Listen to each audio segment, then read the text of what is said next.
کہ فَأَبَوْا أَن يُزَيِّفُوهُمَا کہ انہیں وسطیاں نے نبی کو روٹی دیون تو انکار کر دیتے. اور یہودی آکھ دیں کہ حجاج جیولے بھی کوئی مسلمان قرآن دی تلاوت کریں دے اساں کو بڑی شرمندگی تھی دیئے جیولے ساری خباست کا ذکر تھی دے. ہی واسطے حجاج بادشاہ تا تو ہوئی اختیارات تکنے ہیں اور کام بھی کریں دا بھی قرآن دی خدمت دا. چلو ہی کرچا افا ابو دے بعد تلے جڑا نکتہ ہے ہی نکتے کو اوتے لاچا نال ایک بیار نکتہ ودھاچا ابو دی جاتے اتاو بڑھ ویسے مانا ہے تھی ویسے کہ انہیں وسطیاں نے نبی کو روٹی دیتی ہی.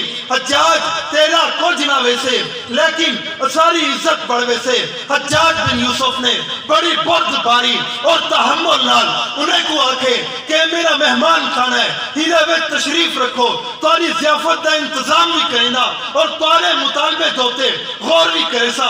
حجاج اٹھیا اپنے گھر گیا دیوار دوتے لٹکی ہوئی تلوار کو لاتے تلوار کو لاتے ہوا دے وچ لہراتے آکھ دے کہ اے میرے اللہ اے میرا مالک اے میرا رب اے میرا بادشاہ تو تا میں کو جان دی میں کتنا بڑا ہاں میرا کتنا بڑا ظالمہ کتنا بڑا جابرہ.